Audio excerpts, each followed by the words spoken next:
Good morning all of you, welcome to another class of super 100 programme. पिछली classes में हमने electrochemistry में नर्न्स equation को स्टार्ट किया था और हमने पढ़ा था कि नर्न्स इक्वेशन इलेक्ट्रोकेमिकल सेल यानी विद्युत रासायनिक सेल में कॉन्सेंट्रेशन और जो इलेक्ट्रोड पोटेंशियल है उसके बीच में रिलेशन को स्टार्ट करती है। तो चलिए स्टार्ट करते हैं नर्न्स इक्वेशन के साथ में।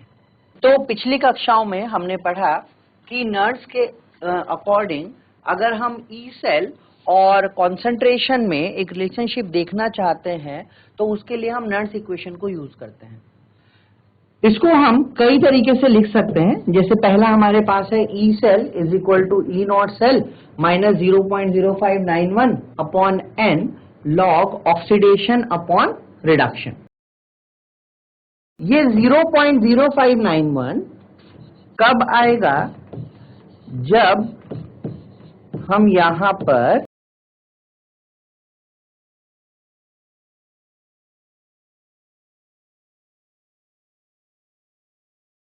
लॉग ऑक्सीडेशन अपॉन रिडक्शन इस प्रकार से लिख सकते हैं। तो इस वाली अभिक्रिया में जब हम R की वैल्यू को रख रहे हैं, T की वैल्यू रख रहे हैं, फैराडे F जो 96500 कूलम होता है, जो 1 मोल इलेक्ट्रॉन का चार्ज है, जैसे हम पिछली कक्षाओं में पढ़ चुके हैं, तो उसकी वैल्यू रखने पर जो हमारे पास में रिएक्शन आएगी वो आएगी minus 0.0591 upon n log oxidation upon reduction.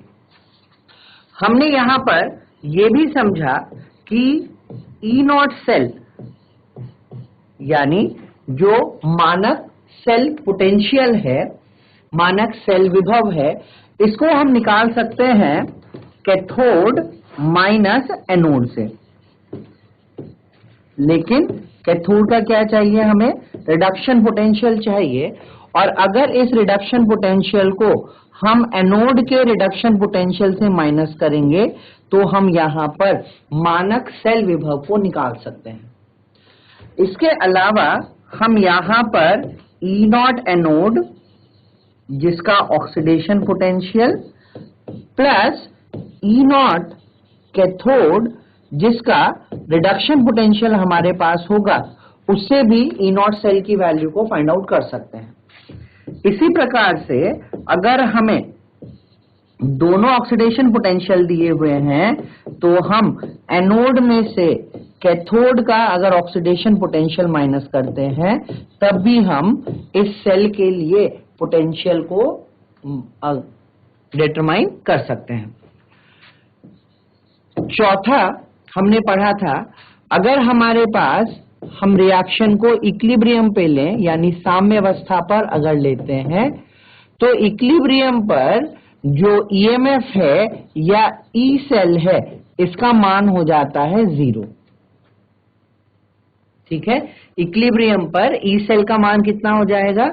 0। और जो लॉग ऑक्सीडेशन अपॉन रिडक्शन हम लिख रहे हैं इसका मान हो जाता है लॉग के इक्विलिब्रियम। इसको हम के इक्विलिब्रियम लिख सकते हैं। तो इस प्रकार से अगर हम नर्न्स इक्वेशन में यहां पर रखते हैं तो हम पा सकते हैं ई नॉट सेल बराबर होगा 0.0591 अपॉन एन लॉग के इक्विलिब्रियम के।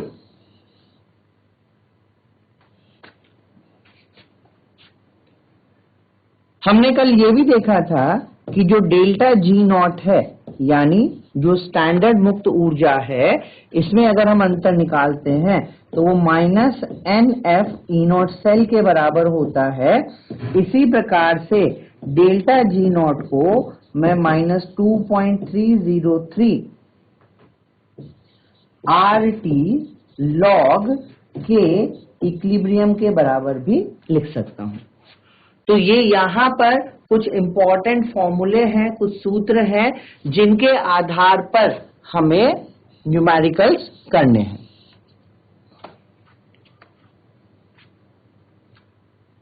तो ध्यान रखिएगा, अगर हम इक्विलिब्रियम पे बात कर रहे हैं तो इक्विलिब्रियम पे डेल्टा जी की वैल्यू 0 होगी।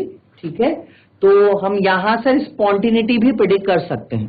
ठीक, एक और चीज अगर हम इसमें ऐड करें तो हम यहां पर एक 6 पॉइंट लिख सकते हैं, स्पॉन्टिनिटी यानी स्वतः।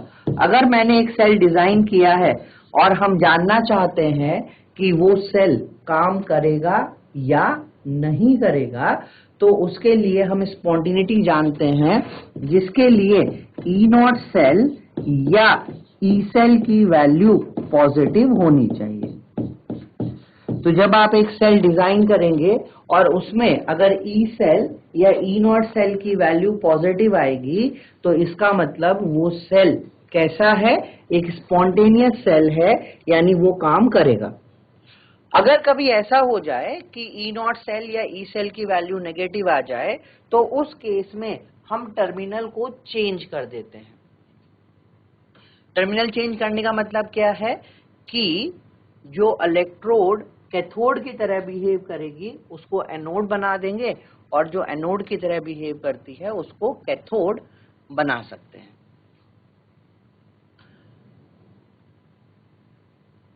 चलिए यहां पर एक और चीज को समझते हैं। देखिए, हमने डैनियल सेल में पढ़ा था कि हमारे पास में एक ई सेल की वैल्यू आई थी, ठीक। और अगर आप ध्यान दें तो हम इस सेल में एक एक्सटर्नल वोल्टेज को कनेक्ट किया हुआ था। अगर हम इसका एक सांकेतिक डायग्राम यहां पर बनाएं तो ये कुछ इस तरीके से बनेगा। यहाँ पे सॉल्ट ब्रिज है, ठीक है ना, और ये यहाँ पर कैथोड और एनोड बने हुए हैं। तो अब यहाँ पर 3 कंडीशन हो सकती है। एक, जिसमें ई सेल ई एक्सटर्नल के बराबर हो जाए। दूसरी कंडीशन हो सकती है जब ई सेल का मान ई एक्सटर्नल के मान से ज्यादा हो जाए, और एक कंडीशन हो सकती है जब ई सेल का मान ई एक्सटर्नल से कम हो जाए। देखिए, हमने जो डैनियल सेल पढ़ा था जिसमें यहाँ पर जिंक सल्फेट था, ये जिंक की इलेक्ट्रोड थी, यहाँ पर कॉपर सल्फेट का विलयन था, यहाँ पर कॉपर की इलेक्ट्रोड थी, बीच में हमने सॉल्ट ब्रिज लिया हुआ था। तो हमने ये पाया था कि यहाँ पर जो फ्लो ऑफ इलेक्ट्रॉन है ये कहां से कहां है, एनोड से कैथोड की तरफ। तो ये कब होगा, जब ई सेल का मान ई एक्सटर्नल से ज्यादा होता है, तो इलेक्ट्रॉन का जो फ्लो है वो एनोड से कैथोड की तरफ होता है, और इस प्रकार का जो सेल है उसको हम इलेक्ट्रोकेमिकल सेल कहते हैं। लेकिन अगर किसी कारणवश जो बाह्य विभवांतर हम दे रहे हैं यानी ई एक्सटर्नल है उसका मान बढ़ जाए, तो यहां पर जो फ्लो ऑफ इलेक्ट्रॉन है ये रिवर्स हो जाएगा, और इस केस में इलेक्ट्रॉन कैथोड से एनोड की तरफ मूव करना शुरू करते हैं।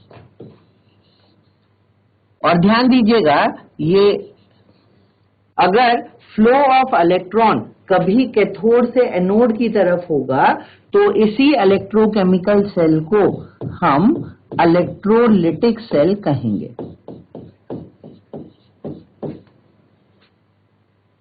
ठीक है, तो अगर फ्लो ऑफ इलेक्ट्रॉन एनोड से कैथोड है जो यूजुअल है, तो इसको हम बोल रहे हैं इलेक्ट्रोकेमिकल सेल। लेकिन अगर ये रिवर्स हो जाएगा तो इसको हम इलेक्ट्रोलिटिक सेल कहेंगे।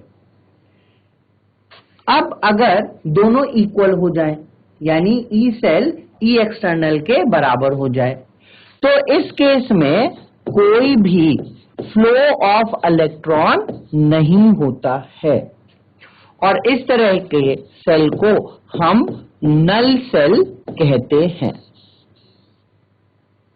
तो ये 3 अलग अलग कंडीशन है जिसमें हम किसी इलेक्ट्रोकेमिकल सेल को इलेक्ट्रोलिटिक सेल में या नल सेल में परिवर्तित कर सकते हैं।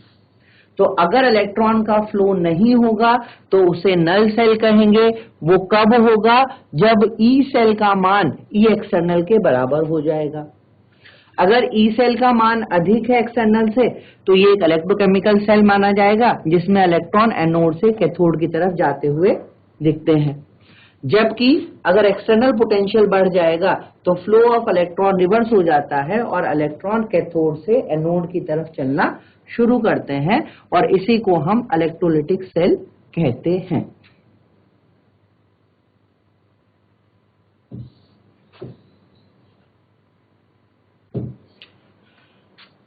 अब नल्स इक्वेशन के आधार पर कुछ न्यूमेरिकल को सॉल्व करने की कोशिश करते हैं। जैसे हमने कहा हमें एक सेल दिया हुआ है जिसमें x2 प्लस है जिसका सांद्रता 0.01 m है। सॉल्ट ब्रिज है ये यहाँ पे y2 प्लस है 0.01 m इसकी सांद्रता है और ये y सॉलिड में परिवर्तित होता है। यहां पर हमें इनका रिडक्शन पोटेंशियल गिवन है।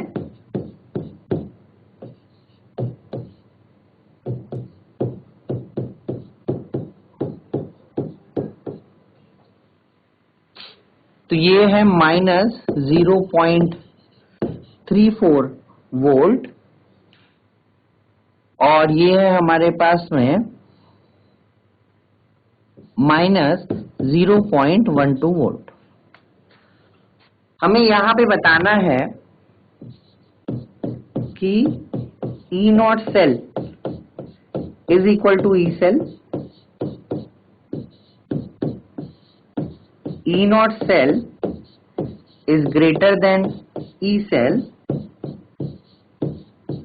E naught cell is less than E cell या फिर नन ऑफ दीज, इनमें से कोई नहीं।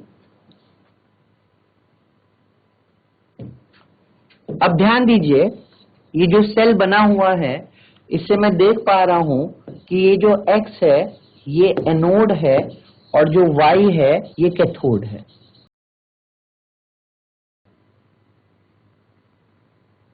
अब अगर हम इसके लिए नर्स इक्वेशन को लिखते हैं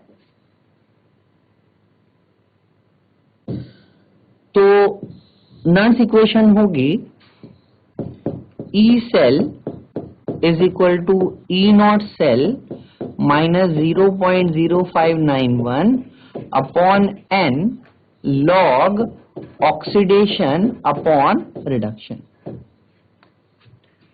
तो पहले हम E नॉट सेल का मान निकाल लेते हैं।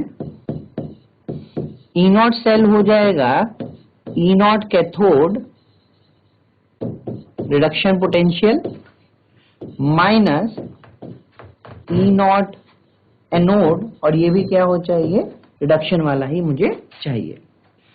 तो कैथोड कौन है y2 प्लस है तो ये हो जाएगा -0.12 माइनस और ये हो जाएगा -0.34 तो -0.12 प्लस 0.34 तो ये हमारे पास आ जाएगा प्लस 0.22 वोल्ट। ठीक, तो सबसे पहली बात क्योंकि यहां पर ई नॉट सेल का मान पॉजिटिव है इसका मतलब ये जो सेल बना हुआ है ये सेल कैसा है, ये एक स्पॉन्टेनियस सेल होगा, ये होगा एक स्पॉन्टेनियस सेल। अब इसके लिए अगर हम ई सेल को निकाल रहे हैं तो ई सेल आ जाएगा प्लस 0.22 माइनस 0.0591 अपॉन एन की वैल्यू आ जाएगी 2 लॉग ऑक्सीडेशन में हमें दिया हुआ है 0.01 और ये भी दिया हुआ है 0.01 तो ये log 1 हो जाएगा। log 1 की वैल्यू होती है 0, इसका मतलब यहाँ पर ई सेल आएगा प्लस 0.22 वोल्ट जो किसके बराबर है ई नॉट सेल के बराबर है। तो हमारा आंसर यहाँ पे आ जाएगा फर्स्ट वाला E naught cell is equal to E cell.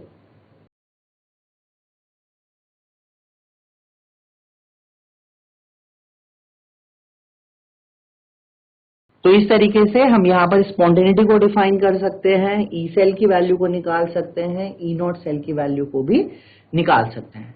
ध्यान दीजिएगा, यहां पर हमारे पास में जो इलेक्ट्रॉन का चेंज हुआ ये दोनों में बराबर है। बराबर का मतलब क्या है? देखिए, अगर कभी x x2 प्लस में जाएगा तो ये 2 इलेक्ट्रॉन लॉस करेगा, वहीं जब y2 प्लस 2 इलेक्ट्रॉन को गेन करेगा तो ये यहाँ पर y सॉलिड में परिवर्तित होता है। यानी अगर मैं यहाँ पर सेल रिएक्शन लिखूंगा तो ये आ जाएगा x solid plus y2 plus give x2 plus y solid. तो इस वाले केस में नंबर ऑफ इलेक्ट्रॉन दोनों में बराबर हैं। भाई रिडक्शन में भी 2 इलेक्ट्रॉन लगे और ऑक्सीडेशन में भी 2 इलेक्ट्रॉन ही लगे। लेकिन अगर कभी रिडक्शन और ऑक्सीडेशन में लगने वाले इलेक्ट्रॉनों की संख्या अलग अलग होगी तो वहां पर n का मान और ई सेल का मान कैसे निकाला जाएगा, इसको एक उदाहरण के द्वारा समझते हैं। तो हम एक सेल यहां पे डिजाइन किया है। लेट्स से जो x सॉलिड है ये x2 प्लस में परिवर्तित हुआ जहां पर सांद्रता 0.1 मोलर है। दूसरी तरफ हमारे पास यहां पर एक y3 प्लस है जिसकी सांद्रता 0.1 है और ये यहां पर y सॉलिड में परिवर्तित होता है। अगर हमें कहा जाए कि इस अभिक्रिया के लिए या इस सेल के लिए E0 सेल की जो वैल्यू है ये कुछ प्लस 0. या हम एक वेरिएबल लेते हैं, लेट्स से यहां पर x वोल्ट के बराबर है। ठीक है, I am putting plus x volt. तो हमें बताना है कि E0 सेल E सेल के बराबर होगा या इससे ज्यादा होगा या इससे कम होगा। तो हमें यहां पर एक एक्सप्रेशन को लिखना है। अब यहां पर ध्यान दीजिए, जैसे हमने पिछले क्वेश्चन में देखा कि सांद्रता दोनों में समान है, तो अगर सांद्रता दोनों में समान है तो इसका मतलब इनका रेशो कितना आ जाएगा 1, और रेशो 1 का मतलब log 1 की वैल्यू 0, तो इसका मतलब E सेल E0 सेल के बराबर आना चाहिए। लेकिन यहां पर ऐसा नहीं है क्योंकि यहां पर जो इलेक्ट्रॉन है वो अलग अलग तरीके से परिवर्तित होते हैं। देखिए, जो X सॉलिड है जब ये X2 प्लस में ऑक्सीडाइज होगा तो यहां पर 2 इलेक्ट्रॉन लॉस होंगे। लेकिन अगर हम Y3 प्लस को Y सॉलिड में कन्वर्ट करते हैं तो यहां पर उपयोग में आने वाले इलेक्ट्रॉन कितने हैं? 3। अब अगर हम यहां पर सेल अभिक्रिया लिखते हैं तो इसकी सेल रिएक्शन क्या हो जाएगी? अब आप समझिए, हमें पता है कि अगर कभी भी सेल रिएक्शन लिखते हैं तो सेल रिएक्शन लिखने के लिए number of electron reduction oxidation के दोनों बराबर होने चाहिए। इसका मतलब इसको हम 3 से मल्टीप्लाई कर लेते हैं और इसको हम 2 से मल्टीप्लाई करते हैं। तो मेरे पास सेल रिएक्शन आ जाएगी 3x solid plus 2y3 plus gives 3x2 plus 2y solid. और यहां पर जब हम नंबर ऑफ इलेक्ट्रॉन निकालेंगे तो ये कितना आएगा? ये हमारे पास आएगा 6 इलेक्ट्रॉन। तो अब अगर हम यहां पर ई सेल लिखेंगे तो ई सेल हमारे पास आ जाएगा E0 सेल जिसका मान कितना है? x minus 0.0591 upon 6। ध्यान रखिएगा, यहां पर n की वैल्यू 2, 3, 5 इस तरीके से हम नहीं रखेंगे। जो भी नंबर ऑफ इलेक्ट्रॉन इक्वल करने में यूज होंगे वही वैल्यू होगी। लॉग यहां पर 0.1 और यहां पर भी 0.1। लेकिन ये अभी कंप्लीट नहीं है क्योंकि अगर आप सेल रिएक्शन को देखें तो सेल रिएक्शन में हम देख पा रहे हैं कि जो ऑक्सीडाइजिंग स्पीसीज है इसके सामने स्टोइचोमेट्रिक कोफिशिएंट कितना है?